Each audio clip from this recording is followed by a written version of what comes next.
Hello and welcome to the Miniature Painting Podcast. My name is Dan. I will be your host for this journey into the world of painting things small and smaller. Be sure, first thing you do and the last thing you do before you go to bed at night, subscribe to us on iTunes or Spotify or wherever you get your audio word hole talking shows downloaded to you on your device or directly to your mind.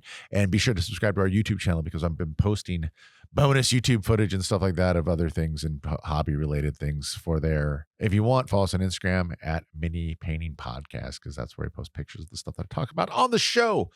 So this is technically episode, probably the third episode of the show since we started. I feel like the first two episodes of this podcast were kind of commercials for miniature painting. Like, hey, here's what you need to start. Here's why you should start. Here's how you do it. So if you're a longtime painter, maybe you're like, didn't find it useful, but I always do. I like beginner. Like I watch all content and consume all content for miniature painting, like from podcasts to, YouTube and videos to live streams to shorts to whatever. I'm always curious. Like where people's journey for the miniature painting starts and how they started or how they like recommend you start, because everybody does it a little bit different. I think there's stuff I'm not even a fifth or a tenth of like as far into the world of miniature painting years wise or timeline wise as a lot of the people that you'll see and hear online, but I learn stuff all the time and I love it so much, and I get like I just realized there's so many levels of miniature painting. So today I want to talk about a little bit more advanced thing because this past weekend, on Friday nights and Saturday nights, we usually have at the store here. I'm recording this at the game store, Dungeons and Dice Games here in beautiful Huntington Beach, California, in Southern California, where regardless of what you see online, Huntington Beach, the people that live here, for the most part, I would say 70% or more are just regular, non-crazy, non-political anyway, just boring people who like to live near the beach and walk their dog and enjoy the fact that we have 3 Target stores within like 8 minutes of where I'm sitting right now, which is pretty amazing if you set the bar low for what you're amazed by. But my point is, I recorded this store, and on Friday, Saturday nights, we usually have paint nights. We have other nights too, but we have like a Friday night D&D and then usually a Saturday night Star Wars paint night where it's a 3-hour thing. Folks buy a ticket, they come, and they get like the first 20 or 30 minutes of classes instruction on, beginning how to basically the 3-step painting process of base coat, wash, and edge highlighting. And then the people just paint and hang out. We have a couple TVs in the room. We play movies or music or whatever people want to do. And it's weird because we post it on Eventbrite on our website as like a paint night painting class, but it's not really a class so much because I would say a majority of the people that come, at least 4 to 6 people a week, or, a class or a night, are regulars. We have regulars that come. They like to come. They'll buy a ticket and you're like, well, they could just buy their own paints and do it at home. But like, 1, we have a lot of paints available. And 2, when you buy a ticket, you get to pick 2 free miniatures, of your choice to like paint that night. And we always have special ones. And I'm always doing some kind of, finding something online or buying some new thing that I like, STL files or whatever to give out as samples. But, it's honestly, they're not buying the lesson. They're buying the camaraderie of hanging out and hanging out with other human beings and adults. And that's super fun. And you're probably like, why not make it free? It's like, well, we don't make it free because I pay our teacher to be here and I pay rent and I buy all the paints and all the other stuff we give out. And if people want something like a specific brand or type of paint, I will make sure to do the best that I can to make sure that that is available for them. And we have tools and everything else on site. So it's I find it to be a good deal, but yes, you can always go paint for free with wherever you want. But my point is, I usually, because I'm an adult and I have a family and a wife and a son and a dog and other things to do, I don't teach the classes as much as I used to. And for the first year at least, I was I did 1, 2, 3 nights a week. I was doing painting classes here, so I got to paint a lot. The funny thing about that to me is that I'm a okay painter. I can paint the D&D miniature up to like tabletop standard. I can paint a Space Marine or whatever you want to paint up to tabletop standard, maybe some edge highlighting if I'm feeling like it. But I'm no great painter, but I've done it. I've done enough of it and a lot of it, and I've taught it a lot where I feel like I have a good understanding of how to help people get wherever they're at move forward. So I always look at it like Michael Phelps was the Olympic swimming champion of the world. I'm assuming all of Michael Phelps' coaches from when he was a little kid through high school to like the Olympics weren't all Olympic gold medal or Olympic athletes. Some were just people that were good that understand swimming enough to either help a little kid swim or a high school kid swim or whoever swim. They had done it, but they weren't probably the best in the world. And that's where that's how I see myself when I teach that class. And I mentioned that because like this past Friday, the kid Grant, who usually teaches Fridays, he's out this Friday. And I think he's out next Friday too. I think he's young. He's like just graduated college. So he has young people stuff to do.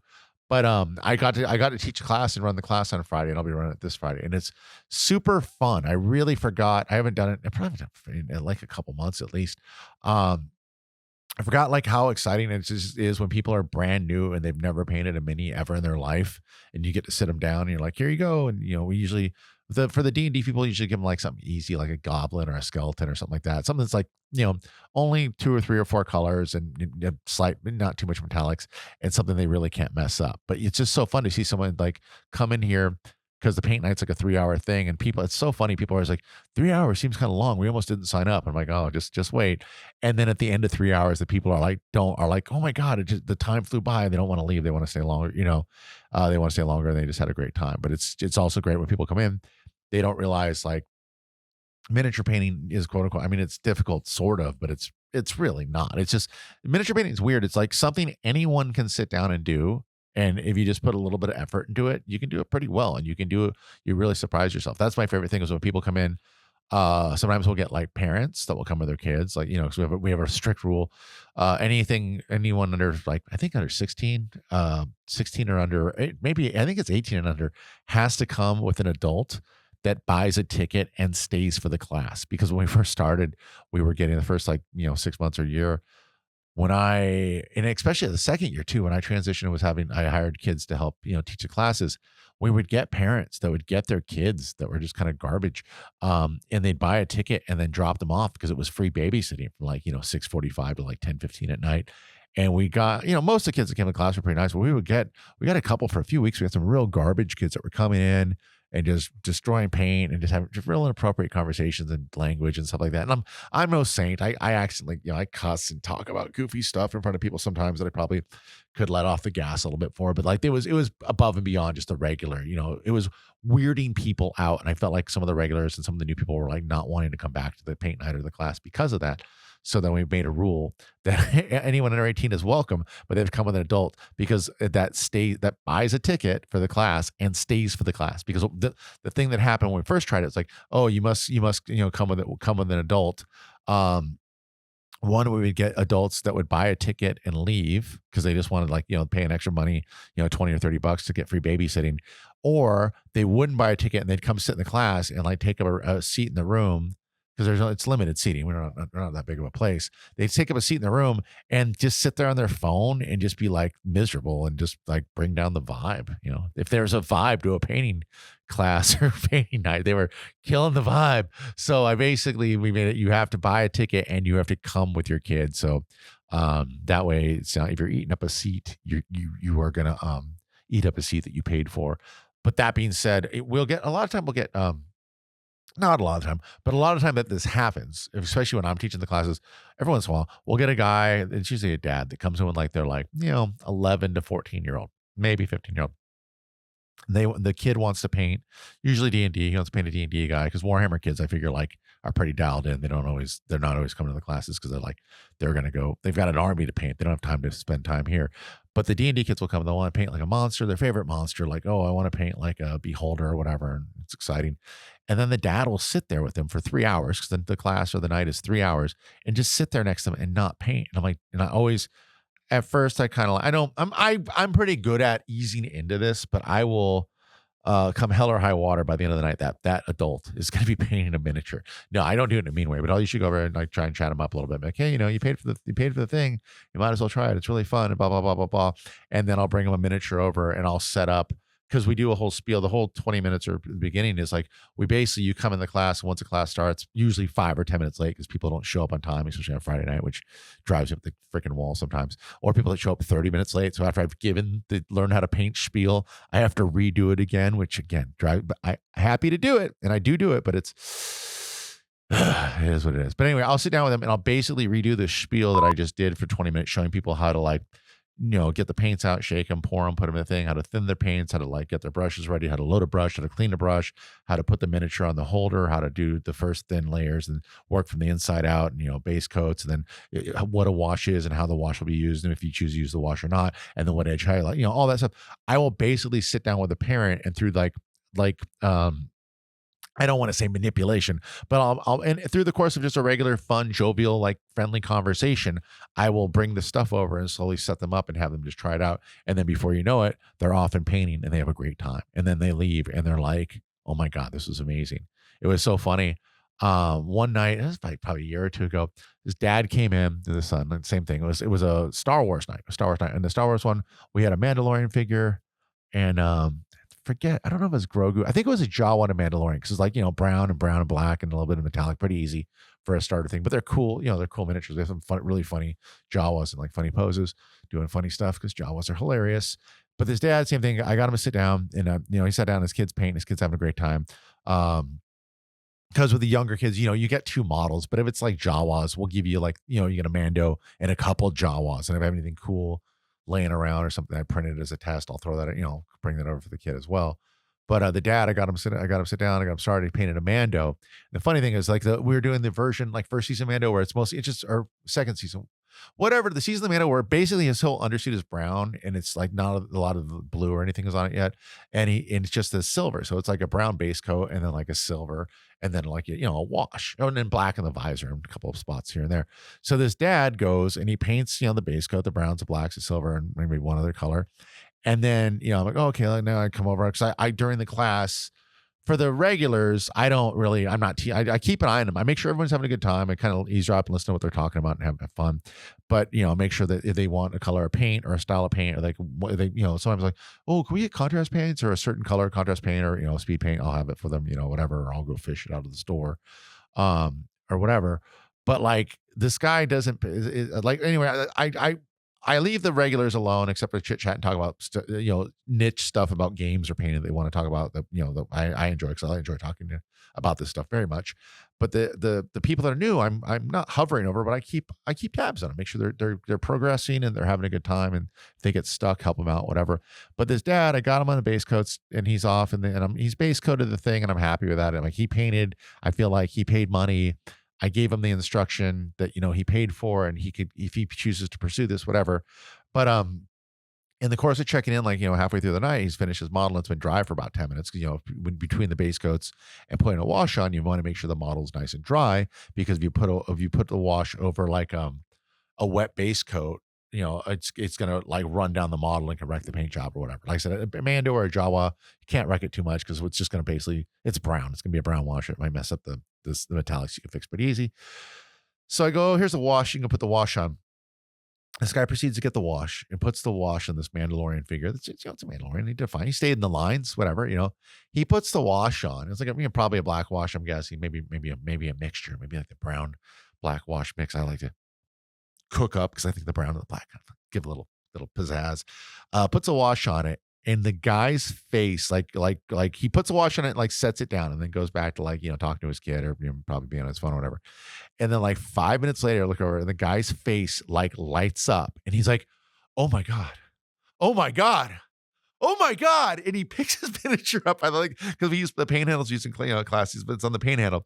He picks his miniature up and he's like, "I am the best miniature painter alive." And he's like freaking out because he had done the Mando, put a wash over it. And when you drop a wash on something, especially that's basically just, basic base coat on a cool looking figure, it makes it look cooler. It makes it look like, they call it liquid talent for a reason. You drop a wash, especially if you're a new painter. If you're an older painter, like, oh, the wash doesn't look good in the flat surfaces or whatever. But the first time that you paint a miniature and then let it dry and then drop a wash on it, dude, you feel like you're Leonardo da Vinci or something. Like you've really done some stuff. This is, miniature Mona Lisa with a jetpack that you've just painted. And the guy, he was so, he's I would say top 5, if not top 3, because people get pretty excited sometimes in class, but he was like top 5, top 3 of the most excited. And this is like a 44, 45-year-old just dad, just regular, khaki pants, just dad who didn't want anything to do with the paint night. He was so stoked that he had dropped like this wash and turned this miniature into something that for a fact to this day is on his desk or his bookshelf or somewhere prominently displayed, and anyone that comes through his house or comes by and sees it, he tells them about how he painted it. He dropped this thing on it called the wash, and how they call it liquid talent, and it's so great. And that's my favorite thing. I mean, I like painting miniatures, and I like, teaching the class and being around the hobby and all that stuff. But like seeing people come and participate in the hobby that not didn't want to, but like, we could take it or leave it, and just seeing them being like, oh my God, this is the coolest thing ever. And the pride that you see people have because they realize that they realize that they just made something that's a thousand times better than they thought they could ever do, and they did it in like 71 minutes. Like they thought, oh, I could never do that. They see pictures or whatever, and it's like, dude, you can do this. Anyone can do this. It's super fun, and I get a huge kick out of that. It's one of my favorite things about miniature painting, and it's favorite thing about running a store, running classes, and running live events is like if you hear me talk about other stuff. I like Dungeons and Dragons, I like Warhammer, I like tabletop stuff, and I like miniature painting because I think they're hobbies that like you can do alone, like more because what about Warhammer? No, but the painting you can do alone, or you can do it with a group in real life or friends in real life, or you can do it like vicariously with friends by like,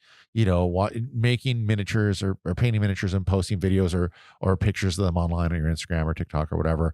So there's like a community there on and offline, but it's just a neat thing. It's a neat thing that hurts nobody. It isn't that expensive, and I think it makes you. It's kind of like reading a book. It's not like it doesn't make you the greatest person ever, but it makes you a better person than just a person that sat there for 3 hours doing nothing, or just like farting around on your phone or doing that kind of stuff. It gives you an active thing, and it keeps your mind active, and it's fun. I know that sounds probably kind of schmaltzy and lame, but I'm old. I can be schmaltzy and lame. I don't have anyone to impress. Yeah, so I really get it. I just taught the class, and I was thinking about that, and then it brings us to the topic I want to talk about today real quick. One, it's a love letter to three of my favorite YouTube / content creators in the miniature painting. Well, two of them, and the third one I like, but not as much as the first two.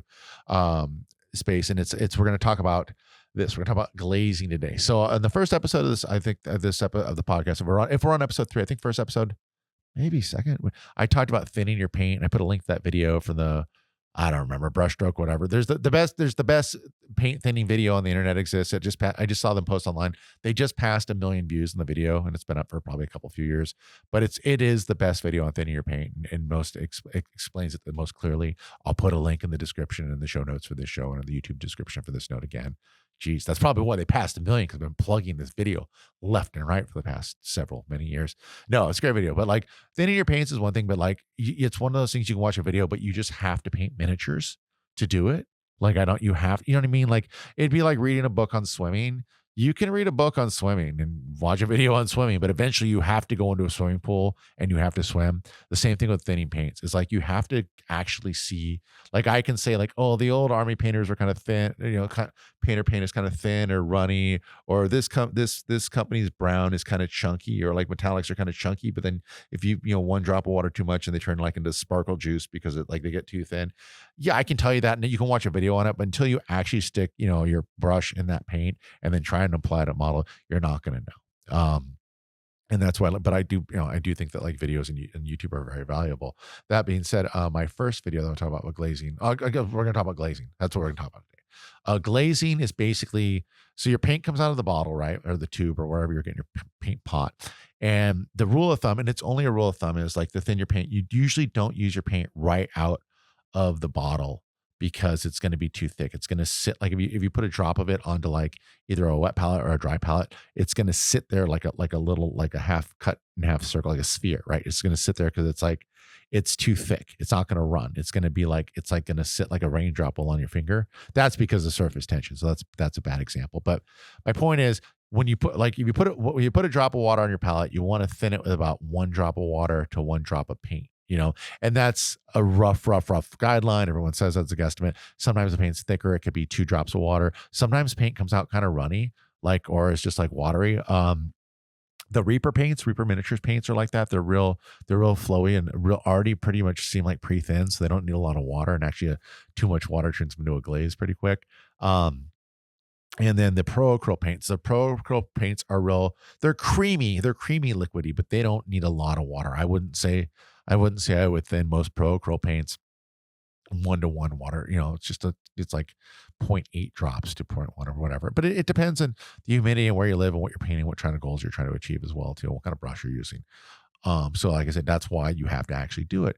And then glazing is like the next thing you learn. After you learn to thin your paint, and again, if you have come to this podcast after starting painting or have been painting for years like this, and you just painting with paints straight out of the pot, it's okay. You're not, no one cares. It's not a big deal. You should be, your paints, your miniatures probably look better than the ones that I have painted with quote unquote properly or at least thin paint, So it doesn't, at the end of the day, it's a hobby. It's for fun. It doesn't really matter, but unless you're trying to win like some award or whatever like that, if that you're going to spend 60 to 100 hours on a miniature, dude, good luck.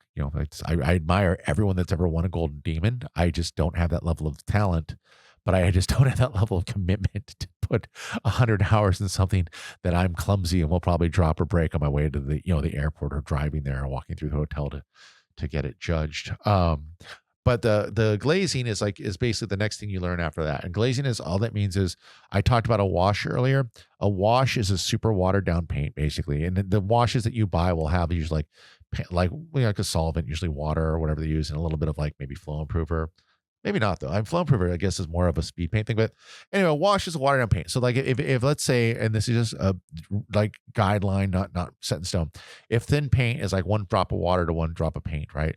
A wash is like 10 or 15 drops of water to a drop of paint, depending on how quality, saturated your paint is. Because the wash is just to go over your miniature, is like a thin down paint that basically looks like Kool-Aid or oolong tea. Like it's liquid, but it has pigment suspended in it, but it's not paint. It's not something that you can like water down paint. Like, if you put like 3 to 5 drops of water in paint, it starts going towards like the glaze and wash territory, but still like could just be running paint. Like the paint, you'll know you've over thinned your paint sometimes when you load up your brush and then you dab it on your paper towel and you go to paint a panel and you paint the middle of a thigh or the middle of an arm, and then the paint runs down the edge and it goes into like the bright, especially when you're doing like a light color, like you're trying to like paint the edge of something lighter, like a highlight, but you're building up like volumetric colors, like going from darker colors to lighter colors on top of like a leg or an arm or a thigh or something like that, or a Space Marine panel.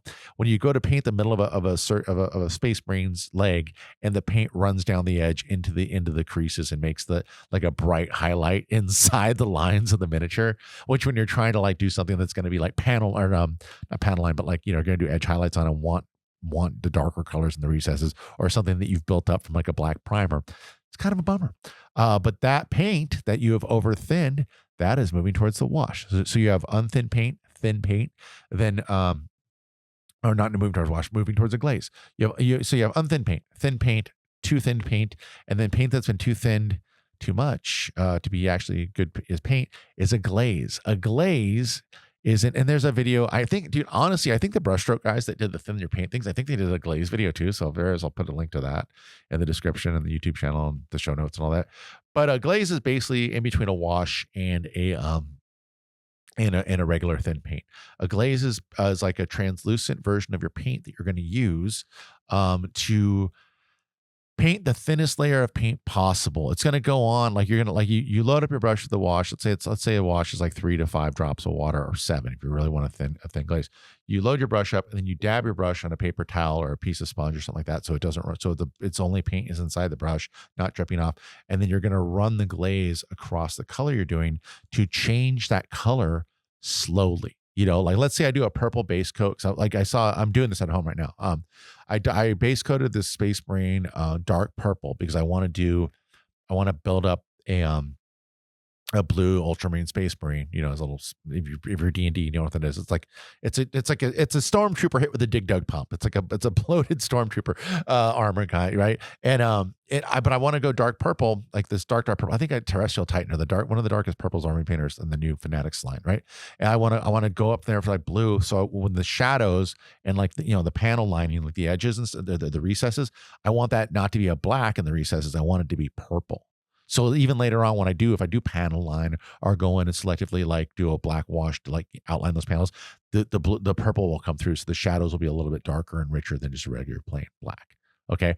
But what I'm saying is once I get that done, to start painting it up, the first thing I'm going to do is like put put like a McCrag or some blue over it, right? I'm going to put a 1-to-1 thin blue over that. And then if I want to build up like, highlights, you can't just put like 1-to-1 thin paint next to 1-to-1 thin paint because then it looks weird. You get like, it's like very stark and you get lines of like, between the gradients of color right there. So a wash, what you can do with a wash is, or no, sorry, it's close to a wash. With a glaze, you're going to use a thinner paint like that you can. So like if you see like a dark blue and like a medium blue, you can make a wash of the dark blue, or sorry, that's right.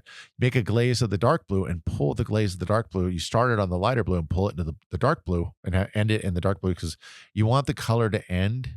You want the color that you're glazing on to end in the color that it is. So if I'm glazing like dark blue between light blue and dark blue, I want to start with my brush in the light blue and pull the light blue into the dark blue. So when the most paint comes off your brush when you lift your brush up. So basically, like I'm sweeping with a broom, I want to sweep the color that I have from the lighter color into that color, and then it's gonna darken it up gradually to cover that line between the gradient, right? And the same thing, if it starts going too much the other way, then I can get the light blue and I can get the glaze of the light blue. Load my brush, dab it on my towel so it doesn't run, and then thin layer of light blue. Start the light blue in the dark blue, and then go into the light blue because that'll deposit more light blue paint in the light blue, which is already light blue, so I'm not messing that up. And that is what a glaze is. A glaze is great because you can use it to fix mistakes. Like if you a lot of times, like let's say you're speed painting something, right? And you like mess up the color next to it. But like if let's say you have a speed paint on like I do this a lot, like a leather belt, you're using like Rhinox hide or whatever, or not Rhinox hide. What's this? I like what's the speed paint? Sigor brown or whatever. There's a brown, leather brown from the Army Painter, and Sigor brown or one of the browns I like from Citadel for the speed paints. But like speed paint, you're just putting like that speed paint color over like a light gray or like a light wraithbone or a white or whatever. But if you get it on a color like a bright green or bright orange, like vest or jacket or something that's next, or pants that's next to the vest, it's hard because if you've already done some highlighting, and built up some colors, if you go right back over with the darkest version of that color, even the lightest, it's going to stick out.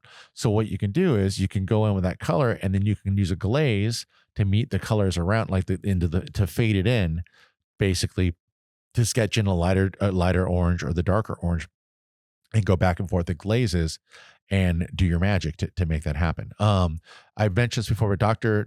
Faust or Dr. Faustus, the one of the painters on YouTube who I really like, he works almost extensively in glazes. He basically base coats something and then just makes these really thin glazes. Like he'll take like the darkest brown, the medium brown, and like the lightest brown or yellow highlight or whatever, and he'll make a gradient of like, 5 colors between each of the 3 major colors and do 5 to 20 layers of just very, very, very thin glazes that are almost like there's thin paint, there's glaze, there's a is it a filter and then a wash, or a wash and then a filter? A filter is basically a paint with like 15 or 20 drops of water that you just want to tint something. Basically, it's a filter or a tint. A wash, I guess, would be a little stronger. And do washes have? I think actual washes you might do have a little bit of flow improver to make the run into the recesses. It's kind of like based on the same idea as speed paints, to be honest. But that's what glazes are for. So like to build up colors slowly, or to build up transitions slowly, or to fix mistakes slowly. It's really good for skin. Like you have last night, like I was taking a look at my phone before I fired up the this episode of the podcast started recording. So if the video versions of these podcasts, I just basically what I do is I have my painting desk. I just have my old iPhone above it on a lock off, and I just record myself whenever I'm painting or building models or assembling models at my painting desk. I turn on all the lights at the desk and I just film. I don't have any audio. I mean, it records audio, but I'm not probably just mumbling or talking to myself doing it, or sometimes listening to music or a podcast, or my son or my wife or my dog. My dog a lot of time is like behind me huffing and puffing because she wants to go outside or do something. She wants me to play with her. She doesn't want me to paint. But I film and lock off, and I upload the video of it, so that way I can put it on YouTube, because I'm not trying to, at this point I don't have the bandwidth or the wherewithal to be like talking, like filming myself recording this episode for 30 minutes to 60 minutes and then editing it, because it's hard.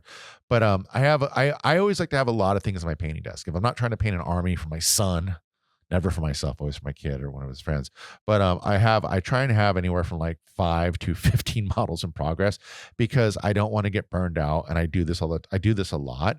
And I want to paint everything. Because I teach it, because I talk about it, because I now I do this podcast, I want to paint D&D and fantasy. I want to paint Warhammer. I want to paint um Star Wars and sci-fi and any other IPs and pirates and all kinds of, and monsters and cool stuff like that. So I can draw a little bit of experience off of everything. And I'm painting one of these stupid Skyrim resin models that one broke and I had to fix it. The sculpt is garbage and it's terrible. The pose is bad, but I'm painting that for my son as well. Oh, and this really cool Tyranid, this station fort Tyranid I found that's cool. But I digress. I have this guy. He's a Glabrezu. He's one of those demons. He's a D&D guy. He's a demon with black horns and demon body, but he has this big jack chest, and then he has he has 4 arms, and the 2 arms underneath are smaller, and he's this jack chest and like furry legs for some reason, but that's weird too. And then, but his bigger arms, instead of having hands, he has like kind of like crab pinchers, but like rounded more. So like round crab pinchers, like the kind of pinchers from like an old timey, like, cartoon, like a crab would have, like the round. So he has pincher arms, and then he's supposed to be like this red demon. So what I did is I base coated him red, and I base coated the chest like not as like a salmon rose, not like a pink or a salmon, but a salmon rose, because I figured then I could highlight up to like a salmon or a pink on the highest highlights. But the base coat for him, he sat at my desk for a couple weeks. So I've got this this dark rich red I put on him, and then I've got this like this salmon rose, like dark, kind of dark, salmon color on him, dark pink color on him, and it's a glaring, like I'm like in his arm, the way his extra 2 little, he has 4 arms, so his 2 little arms, they're in the way to be able to like blend it good. And I was like, how the hell am I going to do this? And basically last night, among the other things I did on my painting desk, is I just started blending. I got my, I'll just glaze it. I'll glaze it from the dark, from the deep. I'll do the deep red first. So I took the deep red, and I went, I mixed up probably like 1 to 8 or 10 drops of water. Well, probably 10, because the red is pretty strong. And then I, load my brush, and I touch my brush at like a 45-degree angle and roll it on a paper towel. So there's no drops of water. The only water or paint, it's the paint water, is inside my brush. It's not visible. So I can touch it to the thing. It's not going to run all over.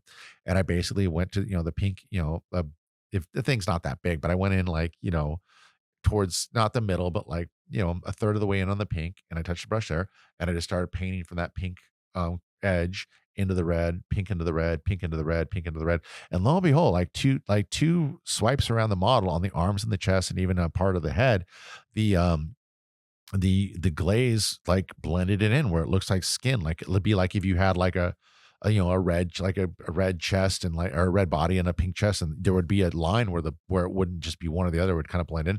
It did that. And then I'm like, you know what? I want that red a little bit darker on his back and the top of his head, the top, the top parts of him. Like, so I took that really bright, bold red, because the red that's on him, I think I dropped a wash on him when I base coated him and then washed him and then started messing around a little bit. And then I kind of let him sit to the side for a bit. So I'm like, I want to bring up the high points above, the top parts of his muscles and stuff, outside of the recesses, basically make that red really bright. So again, I got the glaze, and I just glazed top of his head, the shoulder, the shoulders, the back, the lats and the back muscles, lower back, and then the tops of the feet or wherever on the front, and some parts of the top of the pectorals that have the red.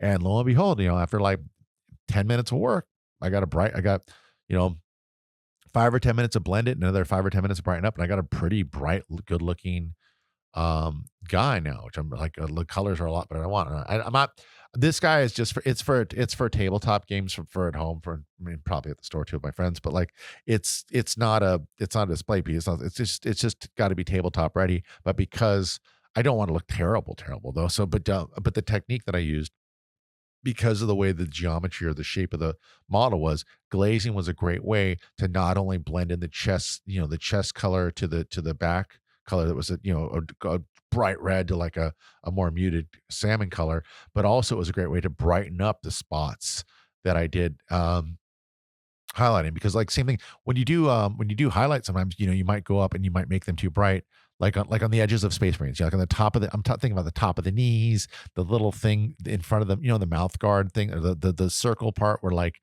the neck front part of the neck on a Space Marine, or even the line on top of the helmet on the head. Sometimes I'll go from like I'll be using like a glacier blue or something, and it'll just be too stark. I'm like, gosh darn it! Now I got to repaint that or redo the edge highlight. If you mess up edge highlights, especially on a Space Marine or like a Battle Sister or whatever or anything like that, you can get a glaze.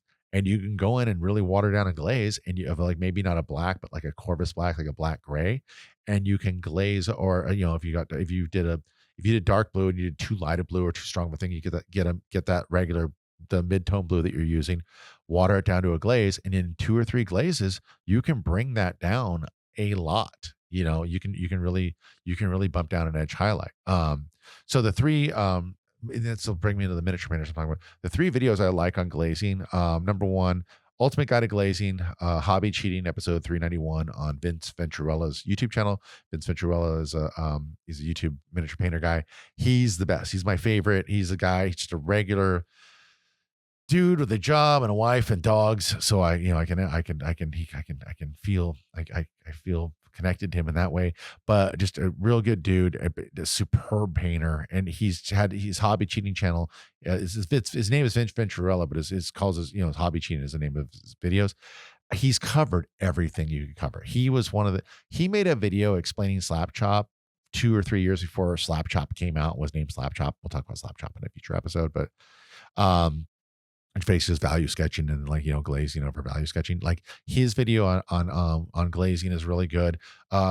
Full disclosure, I like Vince's videos and I like Vince's demeanor and I like him, but I don't know him at all, but I'm saying as a person on the YouTube, he's a very good painter. He's been painting for decades. He paints, I think, literally, he has a full-time job, and I think he paints like 40 or 60 hours a week. He designs his own RPG games with some of his friends. And like, he's very good at what he does. So you're going to watch these videos he does. Sometimes you watch his channel and you're going to be like, oh, I'm going to go do that. Just bear in mind his brush control and his level of like thinning paint and where he puts it and all that stuff is off the charts.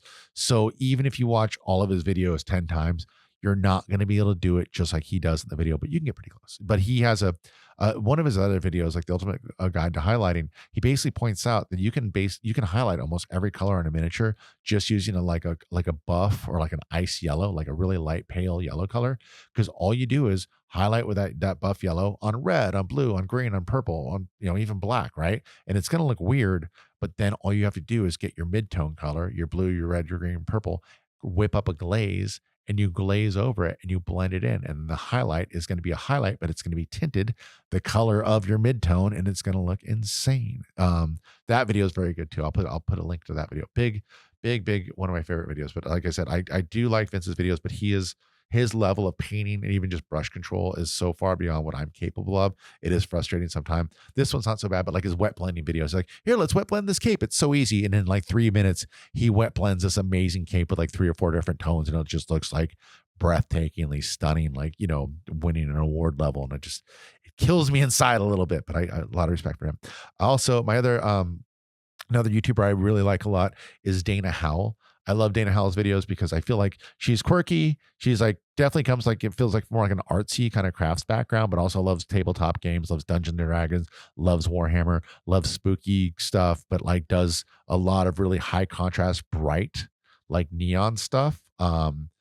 And she does orcs. I just love her painting, but she has a good video on how to glaze.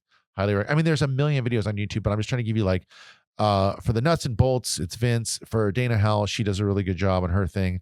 And then the third one is a video I watched because I was trying to get ready for this episode. I watched a bunch of glazing videos and I did a bunch of glazing this week to just get ready to talk about it. Not my favorite channel, not because I don't dislike the channel. I just never really watch it that much, but it's growing on me. The guy from, I forget the kid's name, and I should have wrote it down.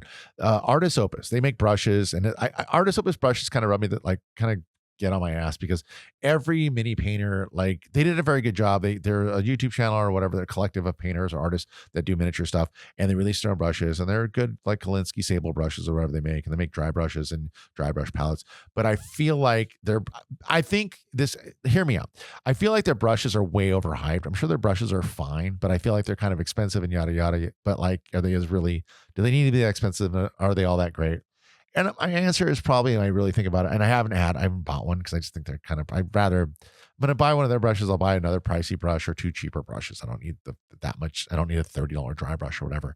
Maybe I do though. Maybe that's what's missing in my life. Maybe that's why I'm so bitter and resentful and just, jaded and such an ugly person on the inside. And oh my God, I just no, I'm just kidding. But what if I had like a nervous breakdown? Like that's what it is. My hatred for Artis Opus is really a hatred of what's inside of me. No, I don't hate them at all. Super nice guy, but the guy that does the Artis Opus videos, and the brushes are good. Oh, my point is, I think the brushes are overhyped for say, not because they've given out a bunch of free ones and probably sponsored some people, but I think the people like the brushes because they're good, but also the people like the guy that does the Artist Opus videos. He's just a really, I mean, he could be the worst guy in real life, go and punch kittens or whatever, but he's just such a nice guy in his videos and so likable, and he's so humble. He's a very good miniature painter, and he paints miniatures very well on camera, which is so much harder to do than not painting miniatures on camera. But he is always like, oh, it's not the best, but it's as good as I can do. He's always very humble in his videos and very, very nice, and has like that nice, like, humble demeanor. He's very likable. I think that's why the brushes are so successful. I think if you're going to make a product, the brushes are great, but if you make brushes, if you make the best brushes in the world and you're a dick, you're probably going to sell brushes. But if you make brushes that like are kind of expensive and like there's other comparable ones out there, if it's a choice between me paying an extra $5 or $10 for a brush and buying it from some no-name company and from some guy whose YouTube videos where all the guy does is like apologize and say he's not a good painter, and he doesn't do it in a way where like he's fishing for compliments. I think he's genuinely like or he's a world's best actor, a genuinely humble dude and human being, and it comes across in his videos. And I think that's why people hype his brushes up so much. Not they're good brushes too, they're great brushes, I'm sure, but also the stuff in his videos. But he has a video called "What is Glazing?" Easily boost colors and fix mistakes, which is kind of a clickbaity title, especially the glazing in all capital, but I get it. But it's a very good video too. And he paints a Space Marine. He paints a couple Space Marines in it, and one of them he actually makes some mistakes and messes stuff up, and then he shows you how to fix it. And I think that's really cool because I think any technique you're going to use in hobby like miniature painting, you're going to screw it up. So it's one of those techniques that like you can learn. It's great to screw it up, in my opinion. Like you make mistakes. It's the only way you're really going to learn. But also in the second part of the video, it shows how glazing can be used to fix mistakes. Just like I talked about earlier, like if you over highlight something, you can use glazes to rein that highlight back in instead of just going to your one-to-one paint and just painting it all back to blue and resetting and starting at zero and building stuff up.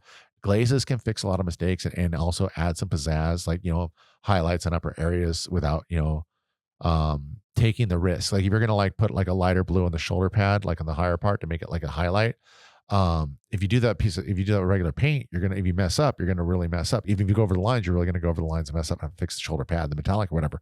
With glazes, if you mess up if you mess up one layer at a time, one layer usually won't even wreck the color next to it. So you can either wipe it off your finger or fix it very quickly and very easily.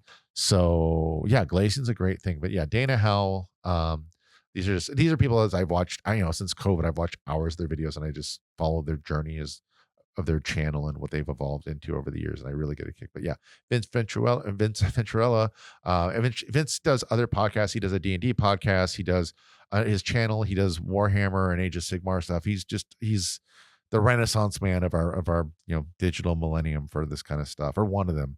But I just really like his videos, and he's not super flashy and he's not clickbaiting. He's not over the top. He's just good nuts and bolts and just super. You can just, dude, he just oozes. You can just, when you watch him as he's talking and painting, and he just when keeping the stuff in frame, and he's just his paintbrush just oozes skill and talents and just hours and hours and hours and hours and decades of experience. So I really look up that Dana Howell. I love her videos, and like I said, the Artist Opus guy, probably one of the most humble guys in the game, because there's, believe it or not, you get out there on YouTube, there are like cocky miniature painters. There's a couple that do it as a goof, like I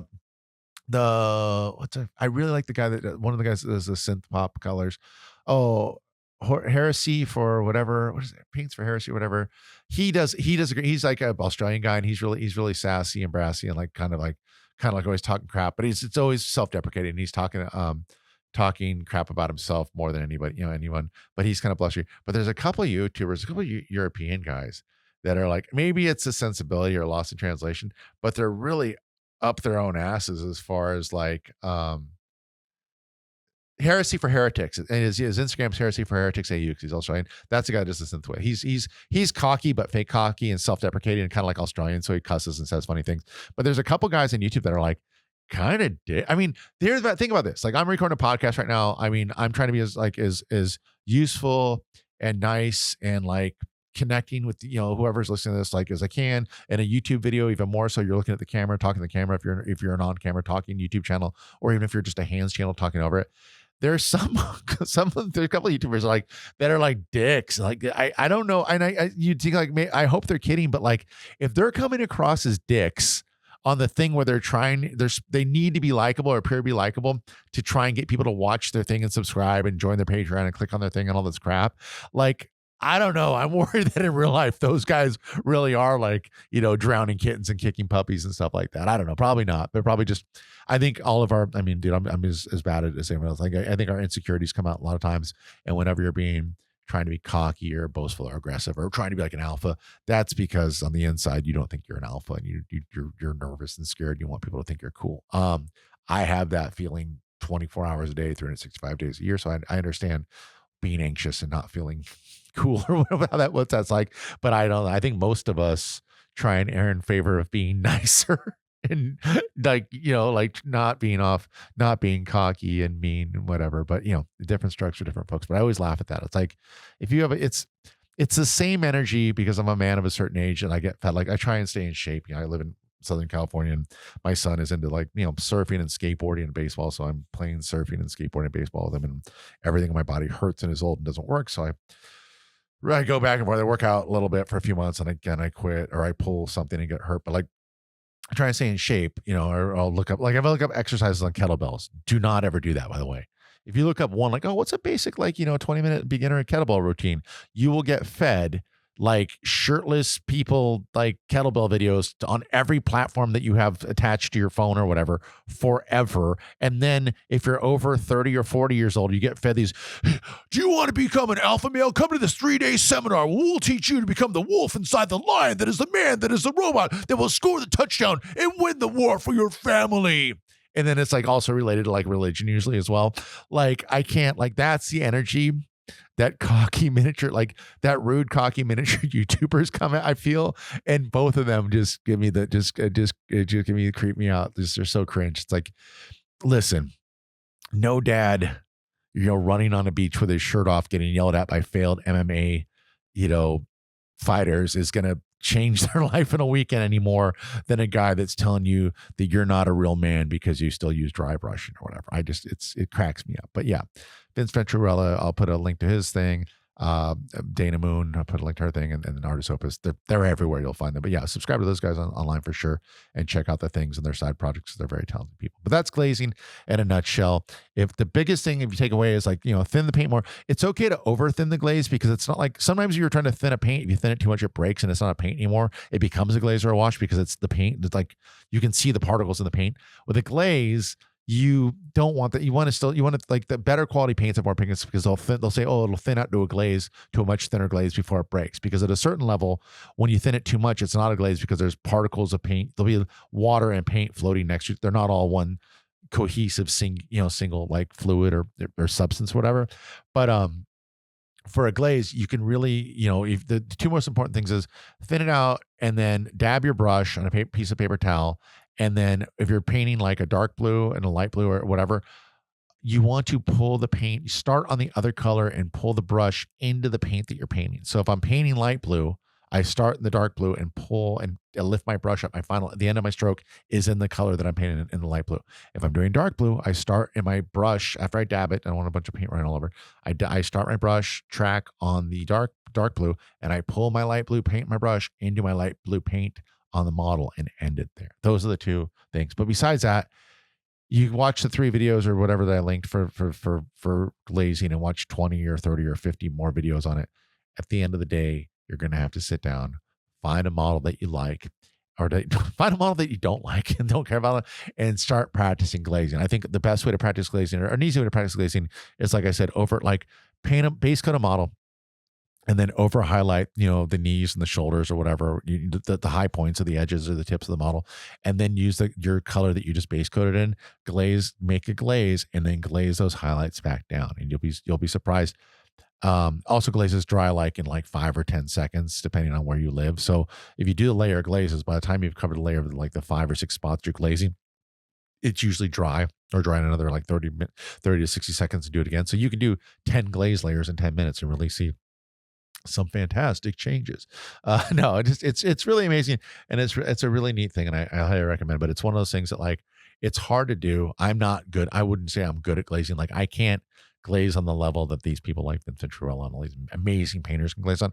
But it is a tool in my toolcase that I think for me, it's, probably 60/40, 70/30. I'm using glazing 70% of the time to fix mistakes and 30% of the time to highlight and do effects and cool stuff like that. But 75 to 80% of the time I'm fixing mistakes with glazes. 20% of the times I'm futzing around trying to do a cool thing that usually turns out mediocre at best. But I tried, and that's all you can do, guys, every morning is get up, look yourself in the mirror and just decide that you're going to try your best. I don't know. I always say I got to get up, look yourself in the mirror. I can just, you just get up, lay in bed. Don't put yourself, I mean, it's winter. The floor is probably, it's winter where I live. The floor is cold. You know what I mean?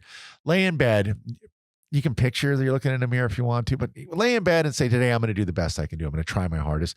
And then later on, in the mirror, comb your hair. You don't need to multitask. You don't need to be doing 5 things in a mirror. You know what I mean?